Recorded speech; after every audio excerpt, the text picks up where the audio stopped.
Oh, my wrist. Hey, fellas, it's me, Nick, and as you can see, we are in peak not good season right now. Also known as winter. So I don't really have much time before I come outside here and I burn alive right on front of the camera. So I think I gotta come up with a game right now pretty quickly. So, games.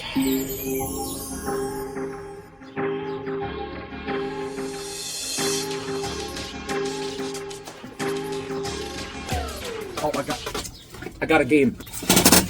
Call of Duty Ghosts.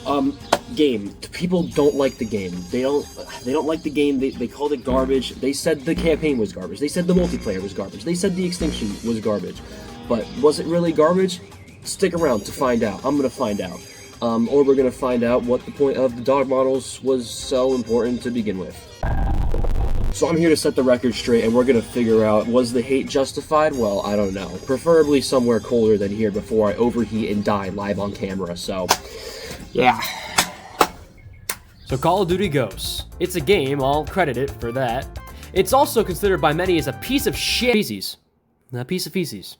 And nothing else. Well, it's a first-person shooter from 2013, revealed alongside the Xbox One, and considering how the Xbox One reveal talked more about Skype than video games, it probably didn't sell that well. Oh, okay, never mind. The Ghost portion of COD Ghost refers to the focus on the Ghost faction. Yeah, remember them from Modern Warfare 2? I don't. This is because I didn't play that game. Apparently, these ghost guys appear a lot, fighting the evil big bad Federation.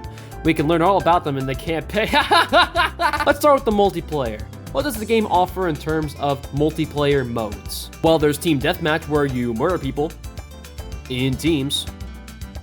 There's Free-for-all, where it's the same thing but not in teams. There's Cranked, where every kill makes you faster like you're on a 7-day cocaine binge, and if you don't keep it up, you'll explode. Great anti-drug messages, only from Activision. There's Blitz, where you get your points for walking into a portal, able to teleport your molecules through the dimensions and the existence in the air. Hey, remember when this game was connected to Modern Warfare? I don't. Search and Destroy has you disarm a bomb, or, arm a bomb. Or at least you need to get it before your teammates. Search and Rescue is search and destroy, but you can pick up your teammates' dog tags, please care. There's Domination, get the flag, but not get the flag. Kill confirmed, when you kill someone, you have to get their dog tag. Furry, Grind, you have to sell your dog tags at designated areas in the map to get points. Now getting a kill takes 3 steps. Why would you play this? Gun game, you collect a gun when you kill someone, and you rank up, and you get a better gun. When you kill more people, you get the guns. Infected. Person becomes infected, and the people who are infected, they got infected, not infected. People who aren't infected, they get a gun, but if you are infected, you have a knife and you can only stab them.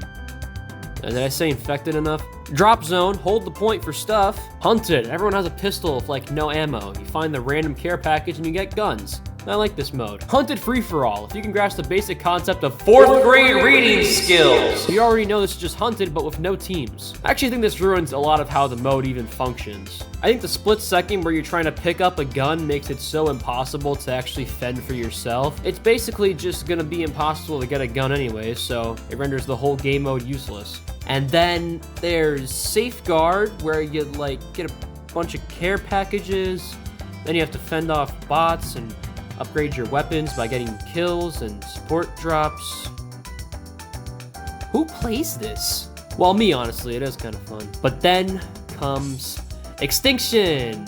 It's a new mode to replace Survival for PvE, even though we already have Safeguard, but nobody played it, so nobody cares. It's all about using this drill thing to destroy hives, and while you destroy hives, you gotta fight off aliens, and they protect their hives. Yeah, Modern Warfare! You try to compete with Treyarch zombies, and it's not great.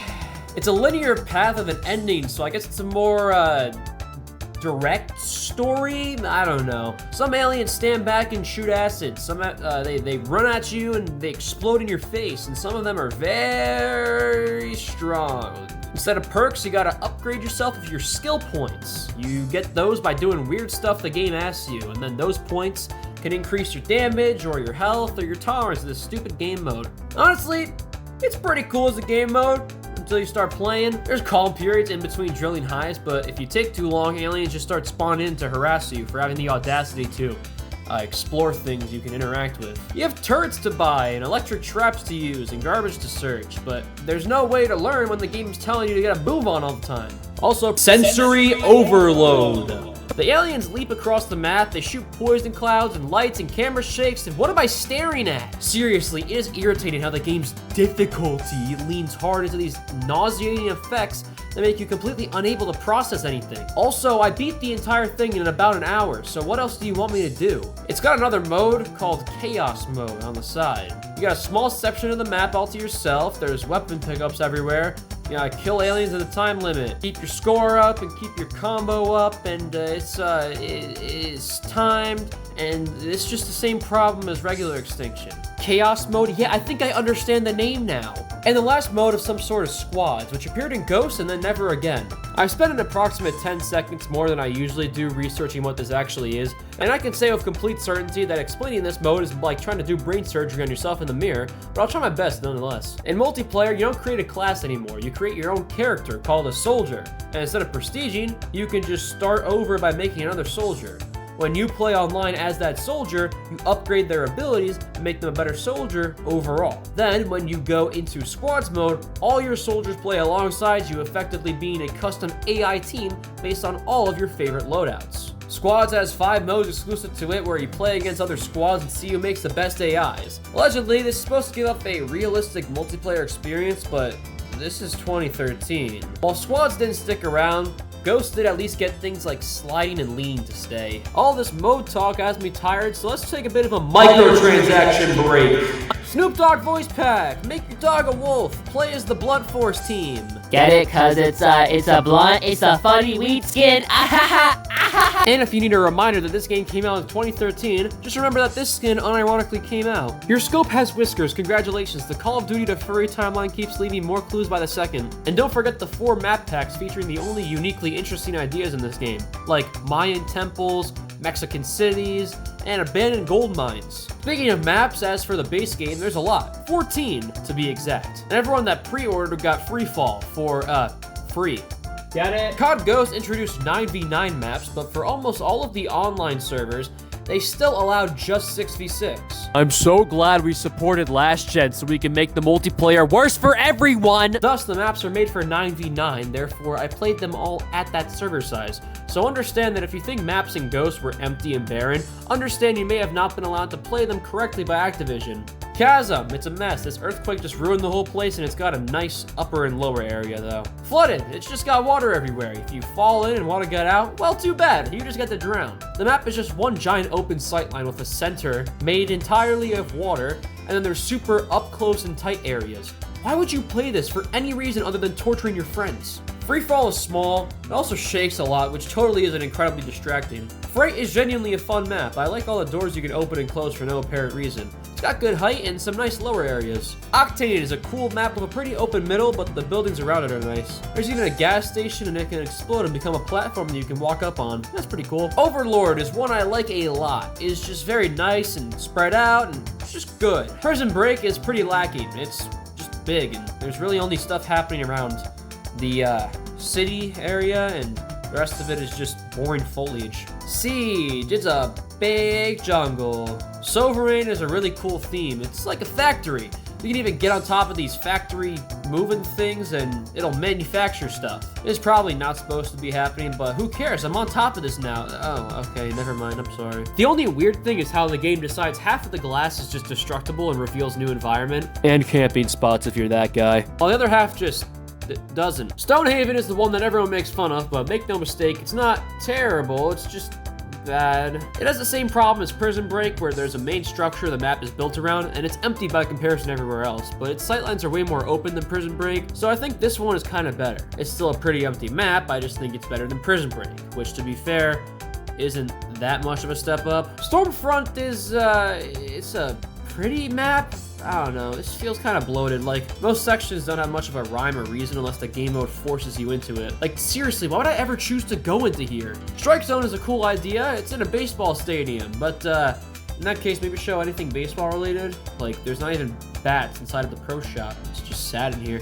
Tremor is a nice layout. It's a kind of forgettable theme, but it's got good spacing without feeling too cramped. Warhawk is my personal favorite. It's got a good medium size, lots of height, and enough little interactable things to stand out, like this door you can breach to get into an alternate path to the midpoint. Pretty nice. Whiteout is somewhere in Alaska. I don't know. This is genuinely the worst big map of all the three. I can't find people at all. I have to camp out the enemy spawn, and I only find like 3 people there. An overall average map with the fun gimmick of a helicopter you can die in.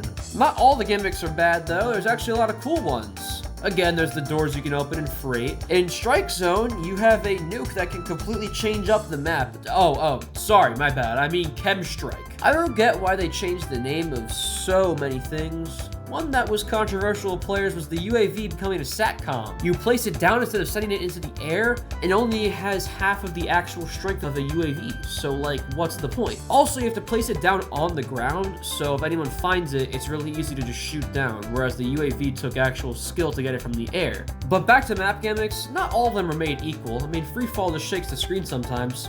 That's it. It's very hit or miss and makes me question why the content was so mixed up. Unless, of course, it was to focus on all the Microtransactions, yeah, get the season pass and go there and then extension map, because you don't skins and the voice packs, like the duck skin.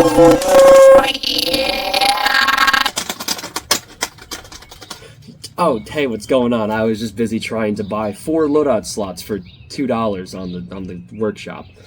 It wouldn't let me, so we're just gonna not deal with that right now. So in conclusion, I think Call of Duty Ghosts is more so an okay game that just came out at a very, very, very wrong time for the series.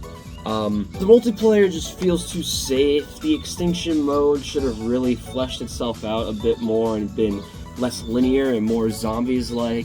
And the campaign doesn't even deserve to be talked about. I'm not talking about the campaign. The game deserved a little bit more originality, and instead all we got was something about how important the dog models were, and how great the fish were, and how interesting they were.